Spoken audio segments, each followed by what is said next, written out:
Hi friends, welcome to A to Z videos and vlogs. ఈరోజు మన వీడియోలో తొలి ఏకాదశి పండుగ రోజు ఖచ్చితంగా చేసుకోవాల్సిన పేలాల పిండి ప్రసాదాన్ని ఎలా ప్రిపేర్ చేసుకోవాలో చూద్దాం. ఈ పేలాల పిండి మన ఆరోగ్యానికి ఎంతో మేలు చేస్తుంది. ప్రాసెస్లోకి వెళ్ళిపోదాం. నేనైతే ఇక్కడ 1 కప్పు పచ్చజొన్నలను అయితే తీసుకున్నానండి. మీరు కావాలంటే తెల్ల జొన్నలను కూడా తీసుకోవచ్చు. మీకు ఏవి అందుబాటులో ఉంటే ఆ జొన్నలను తీసుకోండి.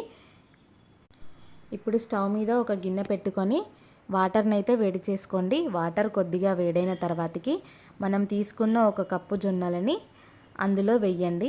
అందులో వేసి 2 నుంచి 3 నిమిషాలు ఉడకనివ్వండి.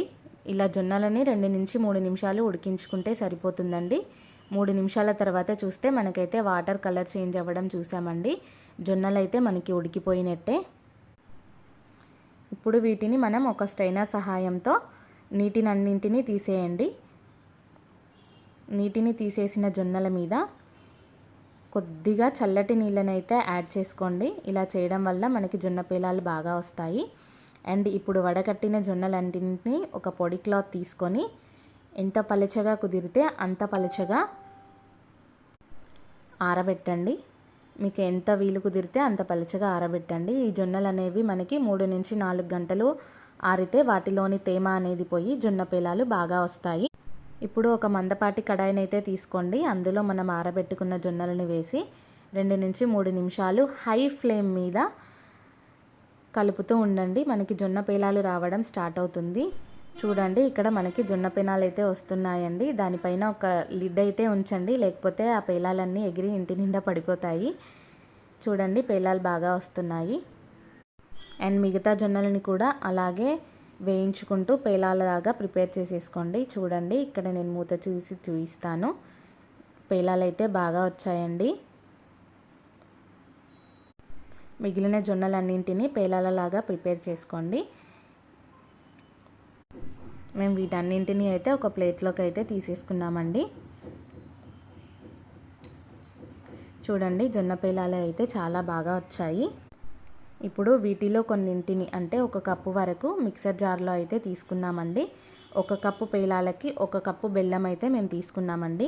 మిక్సీలో గ్రైండ్ చేసుకుంటే మనకు కావాల్సిన పేలాల పిండి ప్రసాదం అయితే రెడీ అయిపోతుందండి. ఇప్పుడు అదే కడాయిలో కొద్దిగా గీ యాడ్ చేసుకొని కొద్దిగా జీడిపప్పు అండ్ కొద్దిగా బాదం పప్పు అండ్ కొద్దిగా పల్లీలు అయితే యాడ్ చేశానండి. మీకు కావాలంటే నువ్వులు కూడా యాడ్ చేసుకోవచ్చు. నేనైతే పిల్లలు తినడం కోసం ప్రిపేర్ చేస్తున్నాను కాబట్టి డ్రై ఫ్రూట్స్ అయితే యాడ్ చేశానండి. అండ్ కొద్దిగా పుట్నాల పప్పు. వీటన్నింటినీ బాగా రోస్ట్ చేసుకోవాలండి. ఇవి గోల్డెన్ బ్రౌన్ కలర్లోకి వచ్చేంత వరకు రోస్ట్ చేసి మరికొన్ని పేలాలను తీసుకొని పొడిలా చేసుకొని కళాయిలో వేసి కొద్దిగా నెయ్యి యాడ్ చేసుకొని పచ్చివాసన పోయేంత వరకు ఫ్రై చేసుకోండి.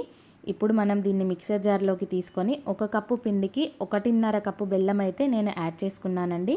అండ్ కొద్దిగా ఇలాచీ యాడ్ చేశాను. అది మిక్సీ చేసి పక్కన ఉంచేసుకోండి. అండ్ ఇప్పుడు మనం డ్రై రోస్ట్ చేసుకున్న పల్లీలు పుట్నాలు ఇవన్నీ ఉన్నాయి కదండి, కూడా మిక్సీ వేసి పొడిలా చేసుకోండి. ఇప్పుడు ఆ 2 పొడిలను ఒక ప్లేట్లోకి తీసుకొని బాగా కలిసేలా కలుపుకోండి. ఇప్పుడు ఆ 2 పొడిలకు కొద్దిగా నెయ్యిని యాడ్ చేసి మనం లడ్డూలు చేసుకోవడమేనండి. చూసారు కదా, ఇక్కడ మేమైతే లడ్డూలు అయితే ప్రిపేర్ చేసాము. తొలి ఏకాదశి అనేది మనకి ఫస్ట్ పండగ కదండి. కంపల్సరీ అందరూ అయితే ఈ ప్రసాదాన్ని ప్రిపేర్ చేసుకుంటారు. మేమైతే ఇక్కడ లడ్డూలు ప్రిపేర్ చేసాము. అండ్ ఫస్ట్ మనం కొద్దిగా జొన్న పేలాలు అండ్ మనం ప్రిపేర్ చేసి పెట్టుకున్న జొన్న పేలాల పొడి అండ్ మనం జొన్న పేలాలతో ప్రిపేర్ చేసుకున్న జొన్న పేలాల లడ్డు 3 ప్రసాదాలు అయితే మనకి రెడీ అయిపోయాయండి. తొలి ఏకాదశి రోజు మేమైతే ఖచ్చితంగా ఈ ప్రసాదాలని దేవుడికి నైవేద్యంగా సమర్పిస్తాము. Thank you for watching.